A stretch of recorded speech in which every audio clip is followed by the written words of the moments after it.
Merhaba hanımlar, kanalıma hoş geldiniz. Bugün sizlerle bu güzel çanta modelini çalışacağız. Çok kolay ve çok pratik bir model. Yani hiç örgüden anlamayan birisi bile çok rahatlıkla örebilir. Sadece sık iğne tekniğiyle örüyoruz. Ve şöyle yuvarlak taban üstüne kuruyoruz. O yüzden de örmesi çok kolay. Biz metalik ip olanı çalışacağız bu videoda. Bunu daha önce ben yapmıştım. Şu şekilde. Bu da kağıt ipten şöyle klasik bir kağıt ip ve içine de çok ince hafif pulları olan bir ip karıştırdım. Bu da ayrı bir hava kattı. Ben astar yapmadım içine. Zaten bu çantam taş gibi oldu. Bunun tabanına da keçe kullandım. Çünkü sarkma olsun istemiyorum. Kağıt ipte olabilir. Metalik ipte olmaz ama kağıt iplikte maalesef bu tarz sonuçlar çıkabilir kullanmaya başladıktan sonra. Şöyle zincir askı detayı kullandım. Bunu ördüm. Üstüne sık iğne yaptım. Buna dümdüz bir gold renginde zincir kullandım. Şu kısımları çıkarılıp takılabilir. Bu çantaları çok rahatlıkla yıkayabilirsiniz. Ahşap düğme kullandım.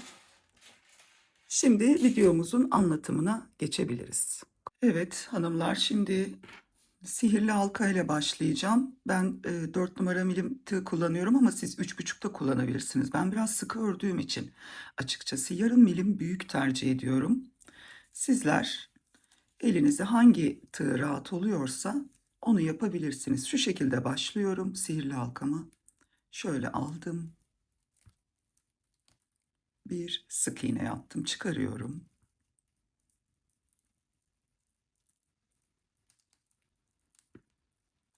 Hem başlangıcı hem de yanındakini sayıyoruz. 2,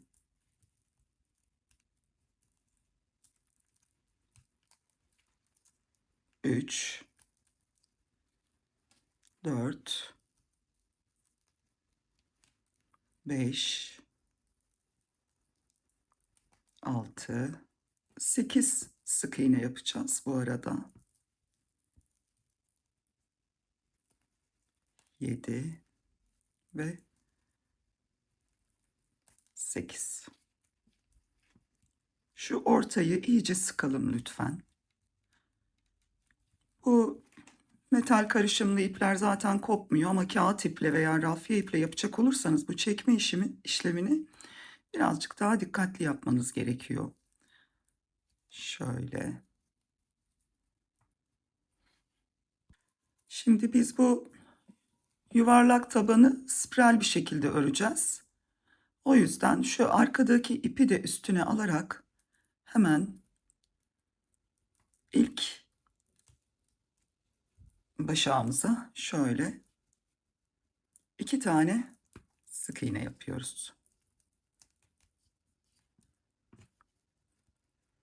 Tabii burası başlangıç olduğu için buraya bir işaretleyici koymamız gerekiyor. Başlama noktamızı kaçırmamamız lazım. Evet. Şimdi arttırma yapıyoruz. Burada bütün başaklara çift batacağız hanımlar. Yani aynı deliğe 2 tane sık iğne yapacağız. 1 ve 2. Şu arkadakini de alalım. Yedirelim. Yine gelen başa 1, 2, sıradakine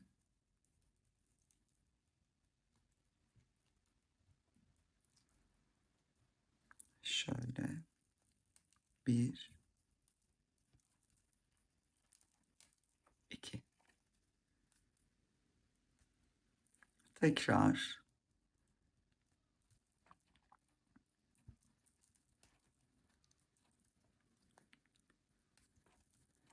sıranın sonuna kadar tüm başaklara çift batacağız.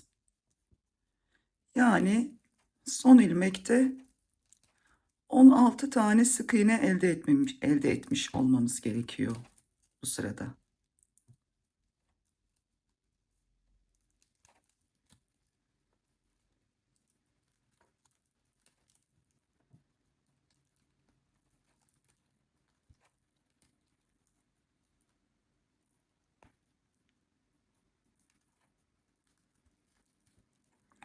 Son başaktayım. Şimdi yine 2 tane. Şöyle. Şimdi buradaki sık iğnelerimizi sayalım lütfen. 2, 4, 6, 8, 10, 12, 14 ve bu çıkmış buradan. 16. Evet. Şimdi işaretleyiciyi çıkaralım. Bunu da yeterince araya yedirdik. Şimdi ilk gelen başağımızın içine tek yapacağız. Şöyle. Yanındakine çift batacağız. Yani bu sıramızda bir tek bir çift yapacağız hanımlar. Burası 3 etti. Şu ilk başladığıma tekrar işaretleyicimi takıyorum.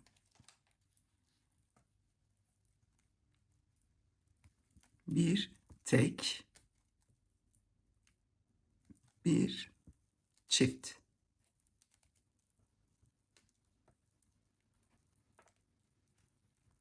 Bir tek, tığımı düzelteyim. Bir çift.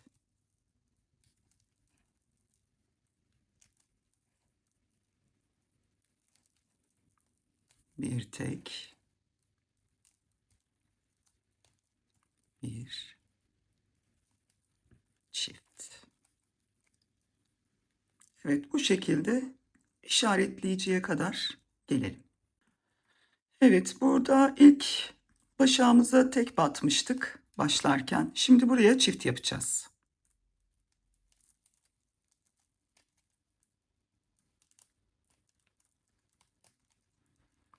Yine işaretleyicimi koyuyorum.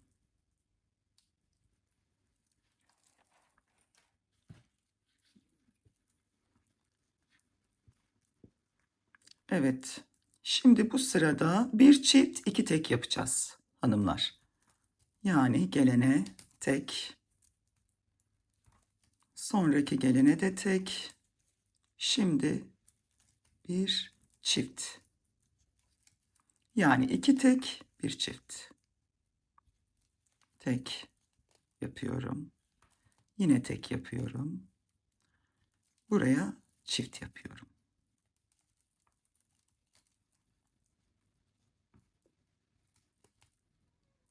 Tabanı iyi izleyin lütfen. Oval tabanlarda çünkü gidişat değişebiliyor. Yani ipine göre çok farklılık gösteriyor. O yüzden de taban anlatımını dikkatlice izlemenizi rica ediyorum. Tamam, şimdi bir tek yapmışız. Bir tek daha.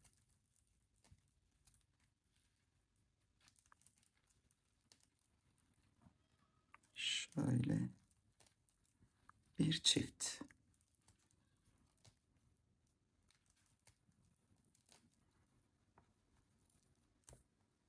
Evet.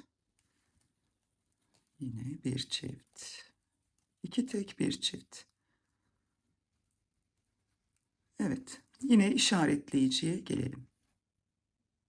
Evet, sıranın sonuna geldim. İşaretleyicim buradaydı benim tam. Çıkardım onu. Şimdi buraya bir çift yapıyoruz. Çünkü bu arada iki tek oldu. Buraya bir çift.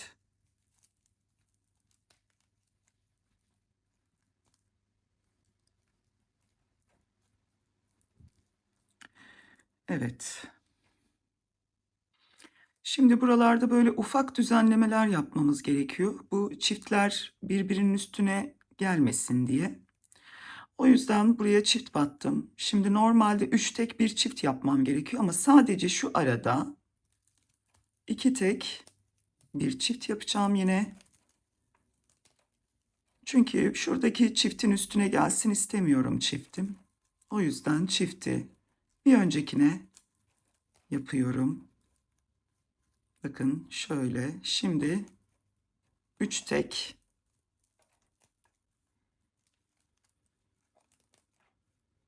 bir çift şeklinde devam edeceğim. Yine bir öncekine denk geldi. Çift.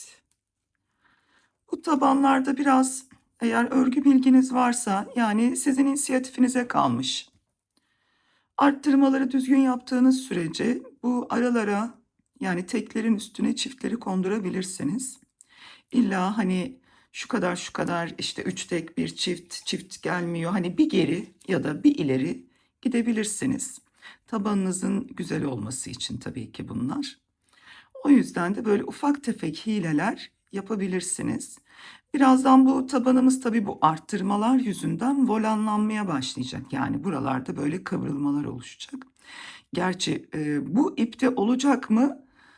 Ondan emin değilim. Kağıt ipte olmuştu ama bu ipte olacak mı? Muhtemelen yani çok olacağını zannetmiyorum. Olursa da bir sıra dümdüz öreceğiz hanımlar. Eğer metal iple çalışacaksanız bu tabanı takip edin lütfen. Çünkü şu an bende nasıl olacağını bilmiyorum. 3 tek, bir çift. Birinci tek, ikinci tek ve üçüncü tek. Şimdi bir çift yapalım.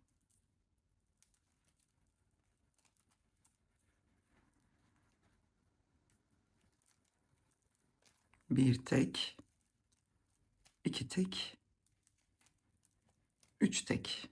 Şimdi bir çift yapıyoruz.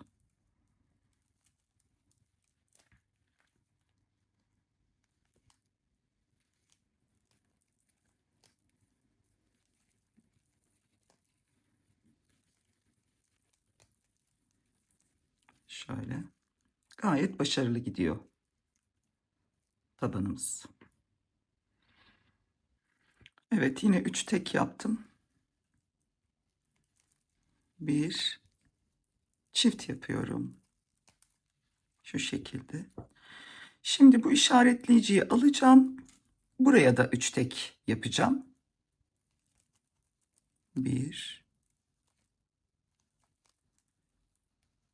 2 3.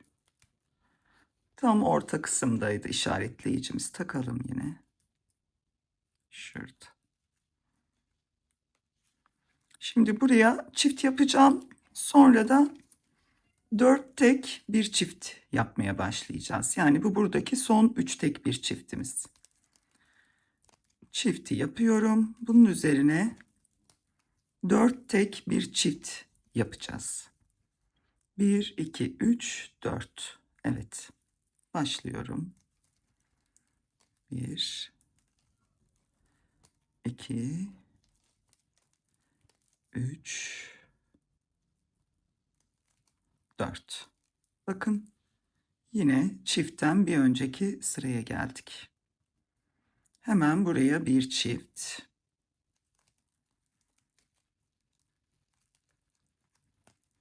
Bir sonraki olur, bir önceki olur. O size kalmış.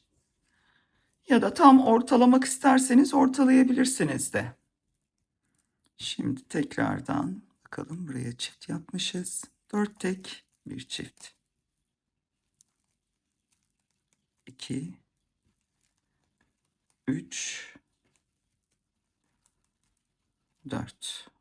Bir çift.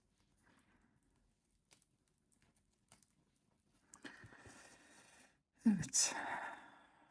Şöyle. Bir 2, 3, 4. Tek. 5. çift. 1,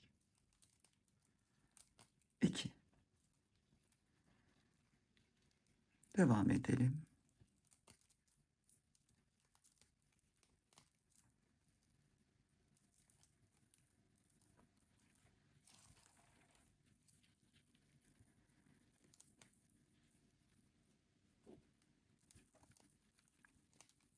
Dört ve çift.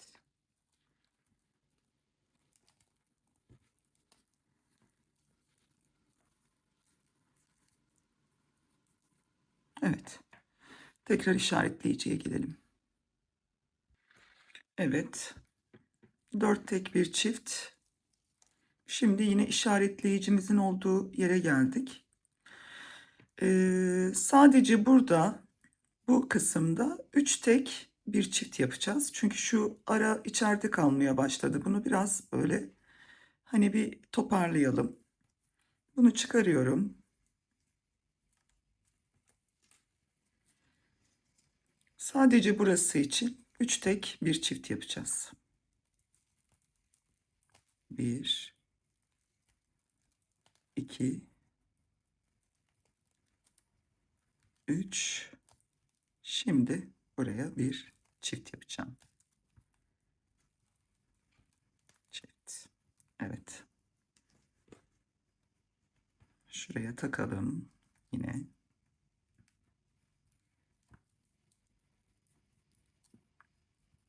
Çok hafif bir volanlanma başladı. Ama ben bu sırayı da bir arttırma yapacağım. Yani 5 tek bir çift olarak devam edeceğim. Şimdi bu 6. sırada tekrar görüşelim bakalım. Şöyle hatta bir yapayım ben. Burası çift zaten. 1, 2, 3, 4, 5 ve çift. 5 tek bir çift olacak. Evet. 5 tek bir çift olarak burayı dönelim ve tekrar işaretleyicinin olduğu yerde buluşalım. Evet hanımlar, şimdi işaretleyicinin olduğu noktaya geldik. 5 tek bir çiftle. Buradan dümdüz öreceğiz. Çünkü bakın başladı kıvrılmalar. Bunları artık bir toparlamamız gerekiyor.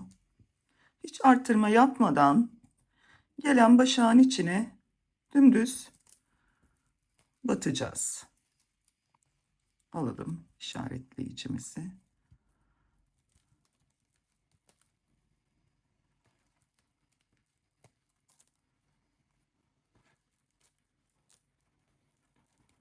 Şöyle takalım.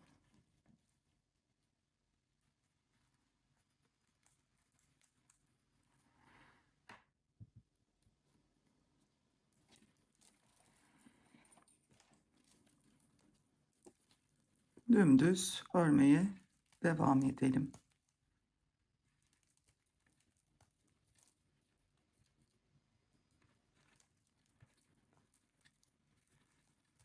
Bu arttırmadan örmeler, yani sizin ipinizle, tığınızla, örme sıkılığınızla, gevşekliğiyle alakalı. Eğer çok gevşek örüyorsanız, ipiniz ince ise volanlanma daha erken başlayacaktır. Yani 4. sırada bunu görebilirsiniz. İpiniz kalınsa, siz sıkı örüyorsanız, bu 6. sırada olabilir. Yani şu an benimki gibi. Normalde 6 tek bir çift yapacaktık biliyorsunuz burada. Ama dümdüz örüyoruz. O yüzden her yuvarlak tabanda farklılık gösterebilir. Bunu siz kendiniz ayarlayacaksınız. Eğer birebir benim kullandığım malzemelerle yaparsanız muhtemelen siz de 6. sırada bir düz örmeniz gerekebilir. Ama kağıt iple ördüğümde ben bu düz örmeyi 4. sırada yaptım. Neden? Çünkü daha yumuşak ve daha ince bir ipti. O yüzden de farklılık gösterebiliyor. Şöyle. Bu sıradan sonra 6 tek bir çift yapmayacağım. 7 tek bir çift yapacağım. Bilginiz olsun. Kaldığım yerden devam etmeyeceğim yani. 7 tek bir çift olarak devam edeceğiz. Zaten artık tabanımız da ortaya çıkmaya başladı. Çok büyük bir taban yapmayacağım biliyorsunuz. Çantamız büyük. Boy bir çanta değil. Ama küçük telefon çantası da değil. Böyle tam ortada bir yerde. Ama kullanış olarak çok pratik. Sıranın sonuna geldim bile.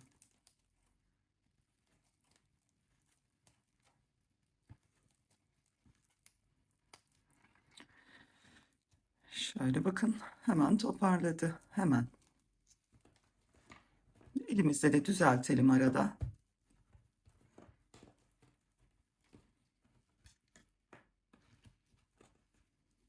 Şöyle düzeltelim.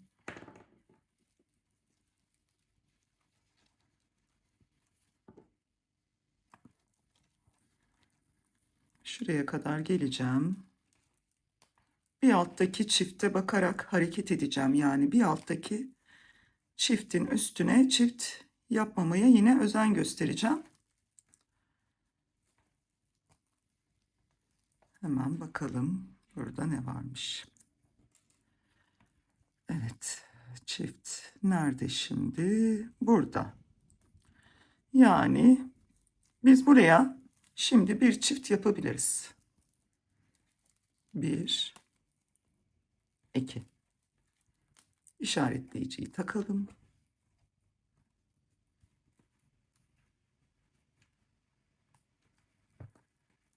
Evet, bundan itibaren 7 tek bir çift yapıyoruz hanımlar. 1, 2, 3, 4, 5, 6 ve 7. Şimdi buraya bakayım. Çiftin üstüne mi denk geliyoruz? Yok, hayır. Tamam. Şöyle bir çift yaptım. Pardon, şurada bir tel kaydı araya. Evet, bir sayayım ben. Burada bir çiftimiz var. 2, 4, 6, 7. Tamam. 7 tek bir çift. Arada sayın siz de. Eksiği fazlası olmasın. Şurada yapıyoruz eksik fazla ama onun dışında mümkün mertebe böyle sayılara orantılı şekilde gitmeye çalışalım. 2, 3, 4, 5, 6, 7 tek ve 8.'yi çift tutuyoruz. Şu şekilde.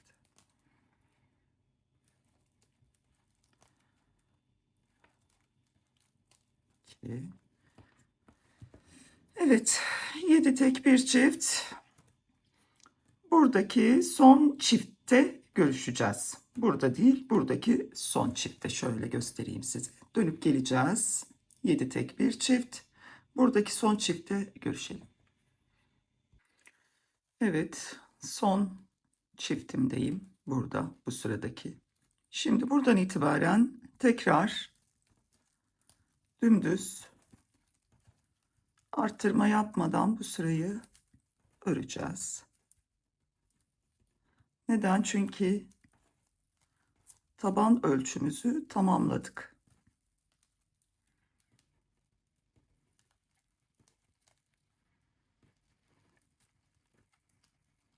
Şu şekilde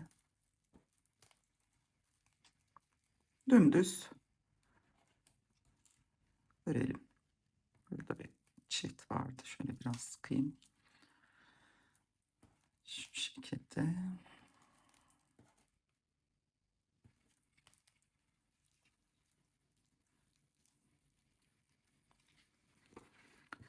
Tekrar işaretleyicimi takıyorum.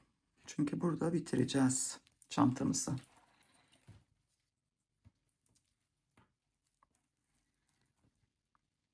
Devam ediyorum.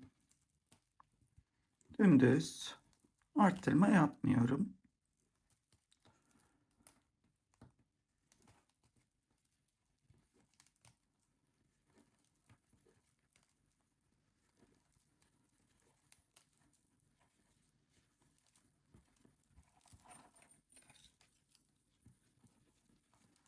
Bu iplerin işleri çok güzel oluyor ama örmesi zor tabii ki. Ama sonuç bir harika oluyor ve çok da sağlam oluyorlar. Böyle kolay kolay deforme olan ipler değil bu metal ipler. Çok rahatlıkla yıkayabilirsiniz yani. Kağıt ipler bu konuda birazcık daha narin. Rafyalar bir tık daha iyi. Ama bu metal karışımlı ipler ya da düz metal ipleri çok rahatlıkla yıkayabilirsiniz.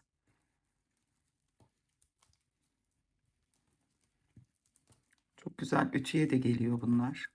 Tabanımı bitirince ütüleyeceğim zaten. Siz de öyle yapın. Tabanlarınızı her zaman için ütüleyin hanımlar. Çünkü o önemli bir detay. Burada ne var? Bakayım. Şunu alayım içine. Bir tanecik tel kaçmış. Öyle şeyleri de muhakkak ikinci sırada toparlayın.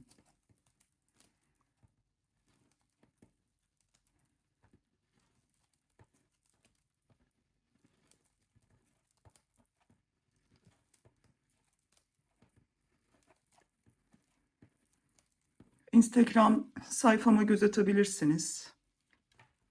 Orada birçok modelim var bugüne kadar yaptım. O modellerin hepsini tekrar örüp YouTube'da paylaşmayı düşünüyorum. Çünkü gerçekten çok sevilen güzel modellerim var. Eğer Instagram hesabımı da takibe alırsanız çok mutlu olurum. Hiç değilse oradaki modellere de göz atmış olursunuz hanımlar.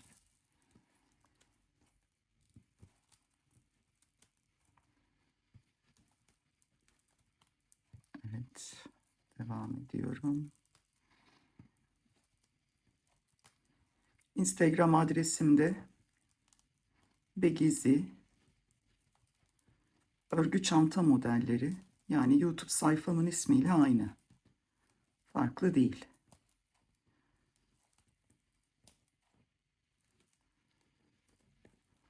Çok az kaldı. Evet. İçeriye kıvrılmaya başladı bile ama şimdi biz şu son sırada bir kaydırma yapacağız. Bu taban çıkışlarında kaydırmayla yukarı çıkmak çok güzel bir hava veriyor çantalara. Şimdi burayı ben bitireyim. İşaretleyicime kadar. Sonra kaydırmasını yapalım. Sonra da ütüsünü yapalım.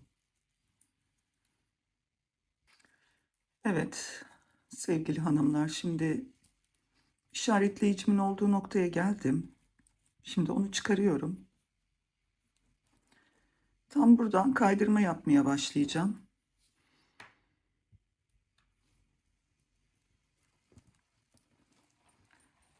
Biraz ip çıkarayım. Evet, şöyle hemen şu şekilde kaydırmamı yapıyorum. İşaretleyiciyi takmayacağım artık. Zaten kaydırma yaptığımız noktada bitireceğimiz için. Bunu da çok sıkmayalım. Yine ben sıkmaya başladım. Evet.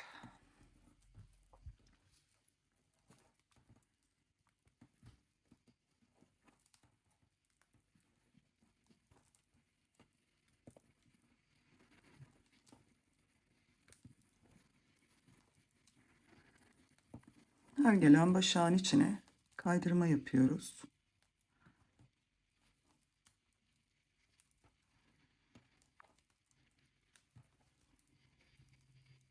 Bu çanta, örmüş olduğum çanta doğaçlama bir çanta. Çok kolay bir çanta zaten. Öyle ölçüsünü, üstünün düğmesini, yüksekliğini, her şeyini kendim ayarladım. O yüzden zaten önce bir model ördüm ki şöyle rahat anlatabileyim diye. Zaten birçok çantayı ben doğaçlama örüyorum. Modeller tanıdık olabiliyor ama boyutları, tabanları, zincir sayıları bile farklı olabiliyor. Tek bir kurala bağlı kalamıyorum açıkçası. O yüzden bu tabanla diğer çantamın tabanı da farklılık göstermiş oldu. Örgünün gidişatına göre hareket ediyorum.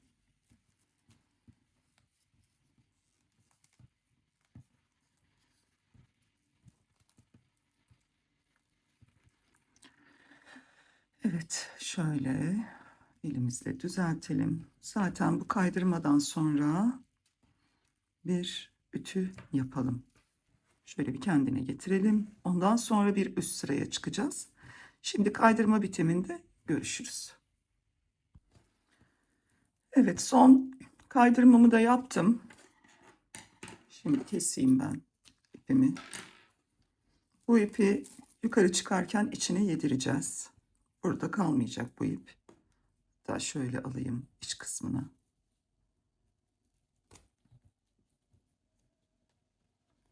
Şu aradan.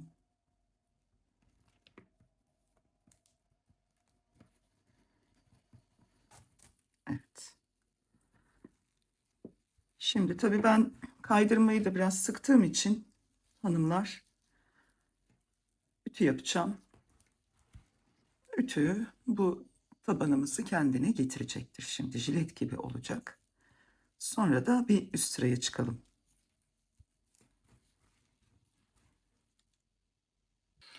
Evet hanımlar, ben tabanımı ütüleyip geldim. Ütümü yaptım. Hatta kahvemi bile yaptım o arada. Şimdi bu tabanımız bu tabanımızdan daha büyük oldu, 2 santim. Aslında ikisi de aynı ölçü, aynı sayı. Yani burada da 9 sıra var, burada da 9 sıra var. Ama ipimden ve tığımdan kaynaklı 2 santim daha geniş oldu. Hiç sıkıntı yok. Bir tık daha büyük olacak. Şöyle keçe kesmiştim ben ama bu tabana gerek kalmadı. Bu zaten o kadar sert bir taban oldu ki.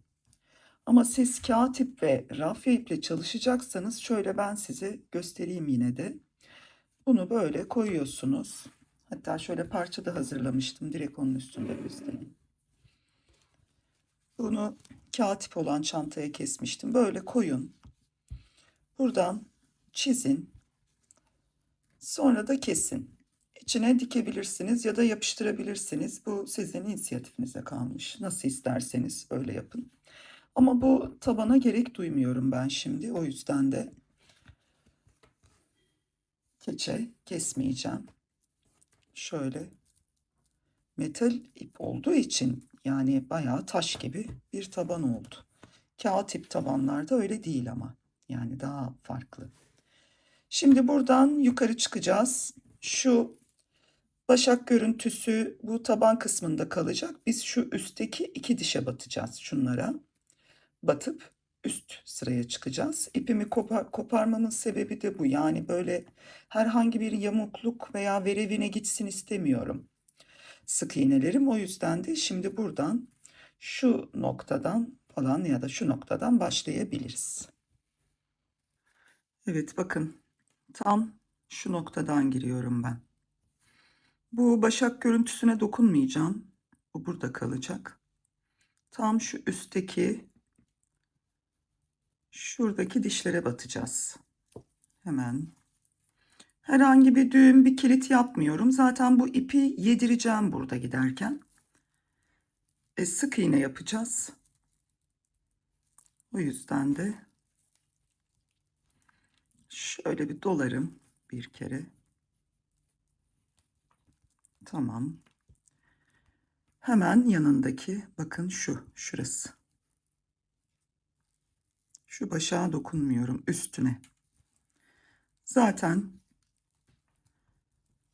bu yukarı çıkışları örerken de spiral öreceğiz. Herhangi bir birleştirme noktası olsun istemiyorum. Çünkü burada çok kötü bir görüntü de çıkabiliyor örgüde. Ben beğenmiyorum açıkçası. Spiral örülebilecek bir örgüyse muhakkak spiral örüyorum. Ama tabii ikili trabzanlarda, üçlü trabzanlarda birleştirme yapıyorum ben de. Şöyle bakın. Yukarı. Evet. Ben batıyorum.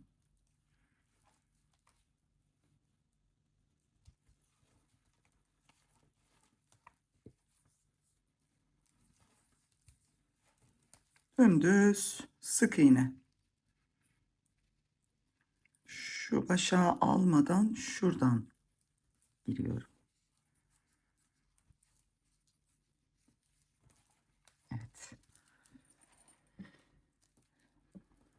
Tabii bu ipler çok sert ipler. Yani örmesi de zor oluyor ister istemez.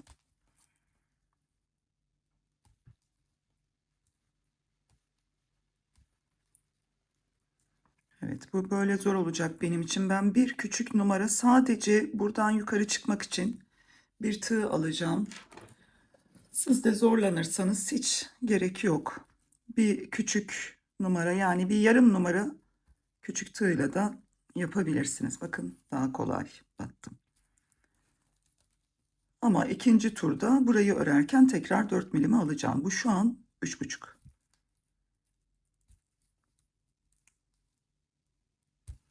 Zorlamasın diye. Evet inşallah bulacağım ben.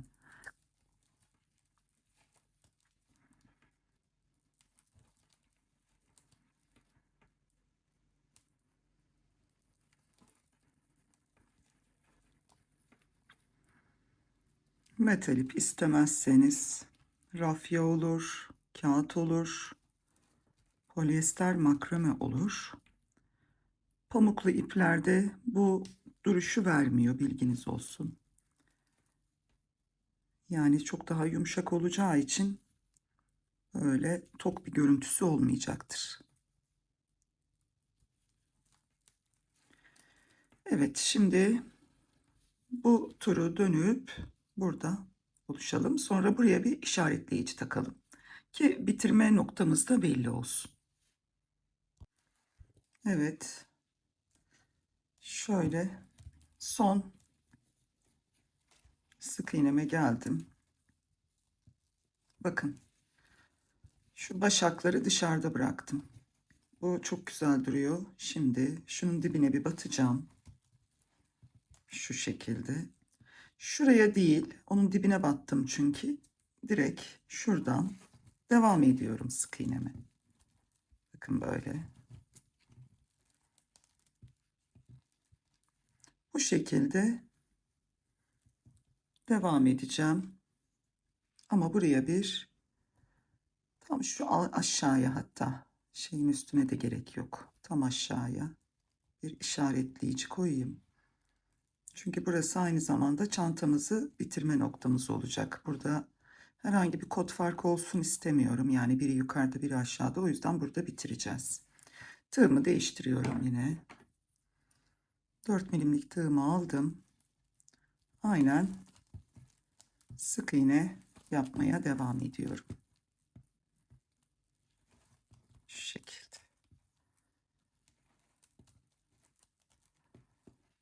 Bakın. Böyle. Dümdüz sık iğne yapıyoruz. Çukurlaşmaya başladı. Şöyle dümdüz yapıp gelelim yine buraya. Evet, tekrar geldim ben. Sık iğne yapmaya devam ediyorum. İşaretleyicinin oradayım. Dümdüz gidiyorum.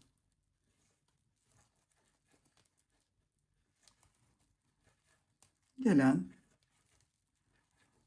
başa batarak.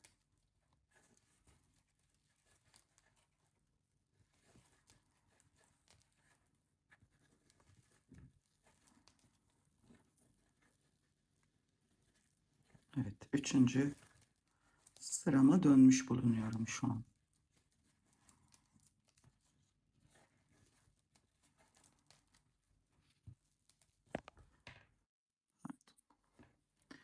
Bakın iç kısmı böyle. Şöyle düzelteyim. Gayet temiz.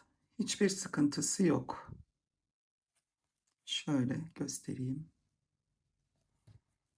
Bunlar da tam başak kısmı. Kaydırmamız yani. Bu şekilde ışıl ışıl bir çanta. Yani aşırı güzel oldu. Şimdi buradan tabii ben ilik açacağım çantaya. İlik yerine kadar örelim. Dümdüz örelim. Artık bundan sonra anlatacak çok bir şey yok. Dümdüz örüp gideceğiz. Spiral bir şekilde döne döne döne. 27 sıra öreceğiz. 27 sırada ben ilik kısmını koymak istiyorum çantanın. Hani düğmeli yaptık ya, bu çantanın aslında modeli o. Ama tabii siz yapmak istemezseniz de bir çıt çıtla da ya da başka bir kapamayla da çözebilirsiniz bu durumu. Ama ben bu çantaya da düğme koyacağım için ilik kısmını açmam gerekiyor. 27. sıra yeterli olacak mı? 27 sıra öreceğiz. Bir üste çıkacağız yani 27 sıra üste. O zaman tekrar görüşelim. Kolay gelsin şimdilik. 27. sırayı ördüm ben. Görüntüsü bu şekilde hanımlar. Gerçekten bu metalik ipler hiç, yani astara bile gerek yok, öyle söyleyeyim size. Bakın. Böyle kalıp gibi duruyor bu çantamız. Evet, burada tam bu tabandan, yani şu kaydırmanın üstünden saydığımızdan itibaren 27 sıra ördüm. 28. sıraya dönüş yaptım. Çünkü şurası biliyorsunuz bizim başlangıç noktamızdı. Buradan itibaren spiral ördük biz sık iğnemizi. Buradan itibaren 27 sıra ve şu an 28'e dönmüş bulunuyorum. Şimdi buraya bir ilik açacağım ben. Tabii ondan öncesinde işaret koydum. Şimdi şu iki ucunu böyle tutarak şu iki başa işaret koydum. Sonra ortasını aldım. Tabii ki saydım bu arada ben bu iki tarafı. 31 sık iğne burada var. 31 sık iğne burada var. Ama bunlar hariç. Şu iki baştaki hariç. 31 sık iğnenin 15 sık iğne buradan geldim. 16.'ya battım. Daha doğrusu işaretleyici koydum. Buradan da buraya 15 sıra var. Aynı şekilde bu tarafta öyle. 15 burada, 15 burada. Tam ortasını bulmuş olduk çantamızın. İlik açacağız şimdi. Şöyle biraz kamerayı yukarı aldım ki görebilin diye. Çok başarılı, güzel bir çanta olacak bittiği zaman.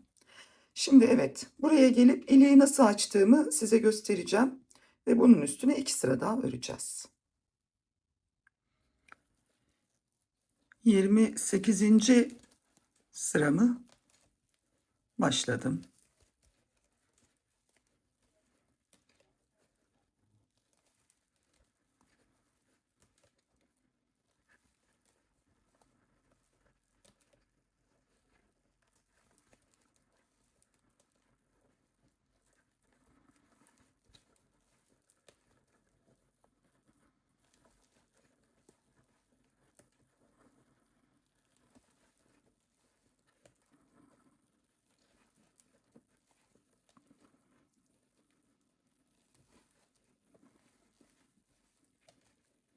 Evet.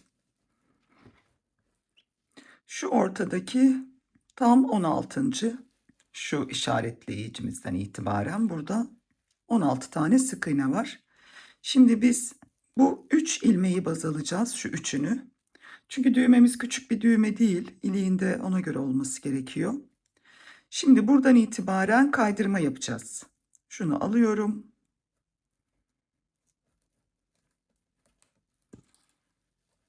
Tam ortadaydı işaretleyicim. Bir öncekinden başladım kaydırma yapmaya. Şöyle. Ve buraya. 3 tane kaydırma yaptım. Şu şekilde. Yine ortaya takacağım ben.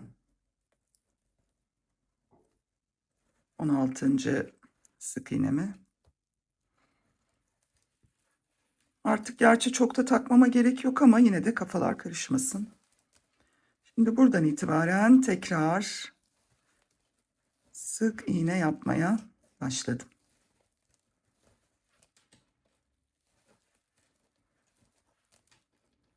Evet. Şimdi burayı yine şu ağız kısmını dönüp buraya gelelim.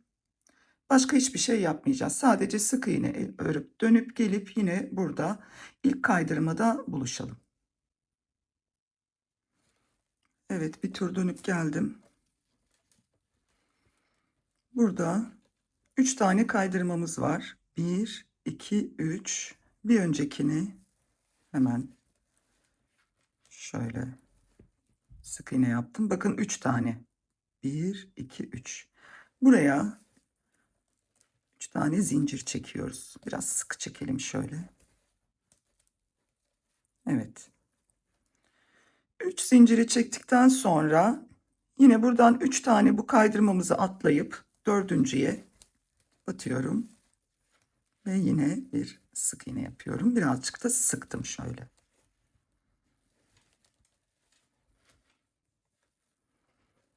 Bakın iliğimizi verdim buradan.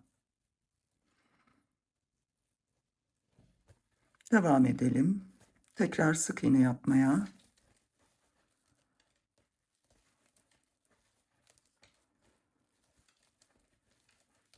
Evet. Yine bir tur daha dönüp burada buluşalım hanımlar. Evet, şimdi tekrar geldik. Bu son ilmeğim. Sonra üçlü zincirime geçeceğim. Yalnız bu son ilmeğim, ben bu başak kısmına batmayacağım. Direkt şu ortaya batacağım. Şöyle. Biraz da sıkıyorum. Şimdi buraya 3 tane zincirimizin içini dolduruyoruz. 2 ve 3. Şimdi burada da var bir tane, bakın ilmeğim. Tekrar onun yerine de bir tane buraya dolduruyorum. Yani toplamda 5 tane oldu burası. Şu iki baştaki başağın üstüne batmadım. İçine battım şöyle ki buradan böyle düz bir geçiş olsun diye. Bu sonrakine de batmıyorum. Bunu da zaten bunun içine yaptık. İkincisinden tekrar şöyle sık iğne yapıyorum. Bakın böyle bir görüntü oluştu burada.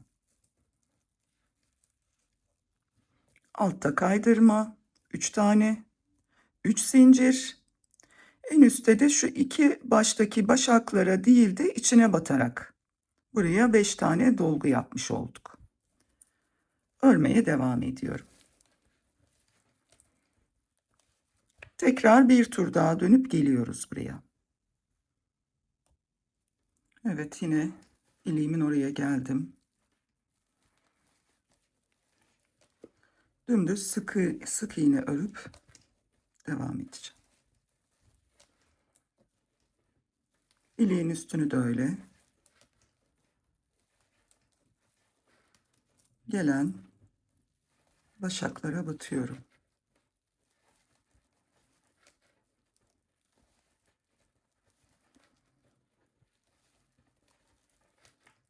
Bakın böyle.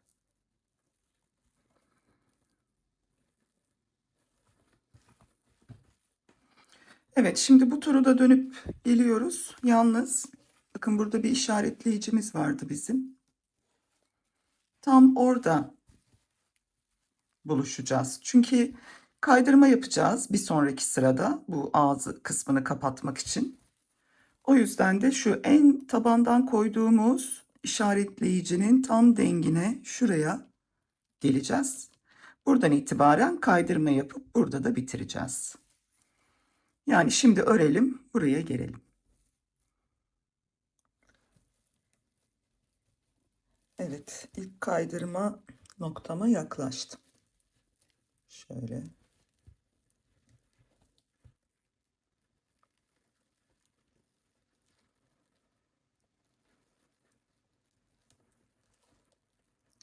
Şu şekilde son. Evet, burada ipimi keseceğim artık. Şöyle.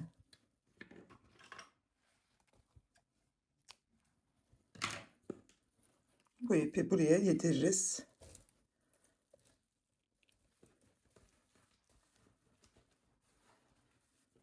Evet. Taş gibi çanta oldu. Şu ilik kısmını yakından göstereyim. Bu düğme dikeceğimiz yerdeki işaretleyiciyi kaldırmadım ben, yeri belli olsun diye. Buraya içeriden, pardon, şöyle düğmesini dikeceğiz. Burayı tekrar bir ayarlama yaparız. Şöyle nereye geliyor diye. Evet. Bir 3 sıra kadar aşağı şöyle. Şu kısma, yani şu kısma.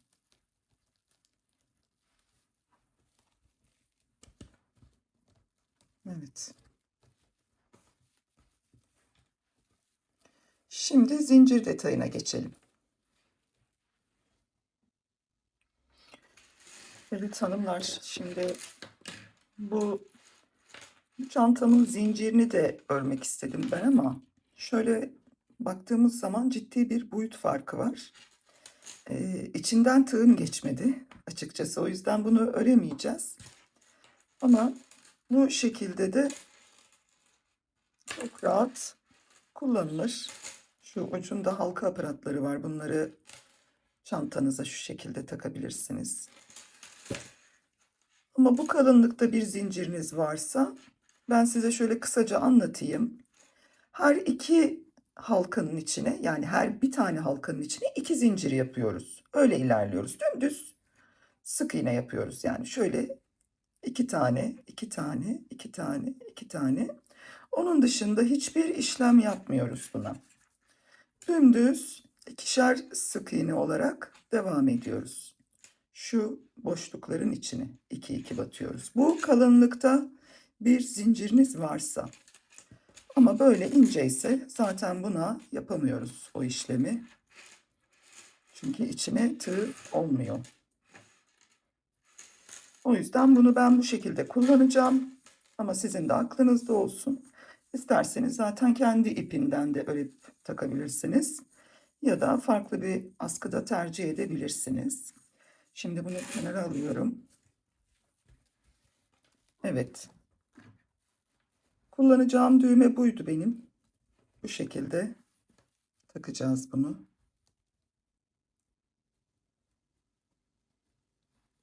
Hemen dümdüz koyuyoruz. Arkasından şöyle iki ucunu da denk getirmemiz gerekiyor. Şu arkasından kaçıncı sıraya geliyorsa, üçüncü sıraya geliyor buradan düğmemiz. Üçüncü ve dördüncü sıra arasına dikebilirsiniz. Şöyle, zaten bunu da bu şekilde geçirip kullanacağız. Şimdi ben düğmemi de dikip geliyorum hanımlar. Evet, çantamızın düğmesini diktim ben bu şekilde. Şöyle takalım. Bakın. Zincirimi de taktım. Şöyle. Aynı şekilde bunun da düğmesini takalım. Şöyle. Şimdi bu tabandan itibaren bu ilk örmüş olduğum çantam 33 sık iğne. Bu bitim kısmına kadar. Bu da tabandan itibaren 32 sık iğne. Ama ip farkı olduğu için, yani bu ipim daha kalın olduğu için ve çift kat olduğu için bu çantamdan daha büyük bir çanta oldu şu an arkadaşlar. Hani videonun içinde de anlatmıştım size, farklılık gösterebilir ipler, tığlar, örme biçimleri diye. Şu an aynen onu yaşamış durumdayız. Şimdi hemen bir ölçü vereceğim. Bakalım kaç olmuş. Şu şekilde. Şöyle.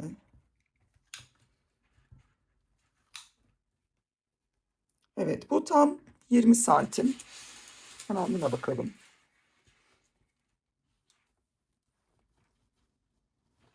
Şu şekilde.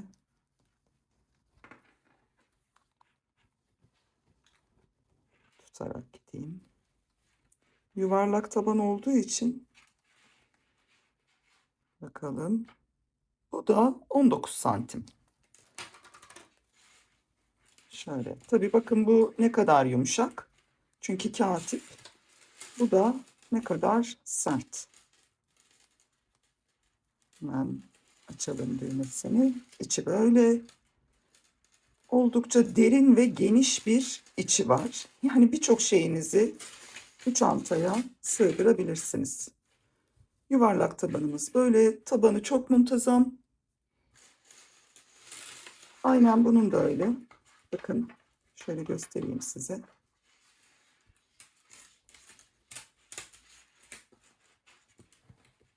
En ölçüsü de vereyim sizlere. Evet.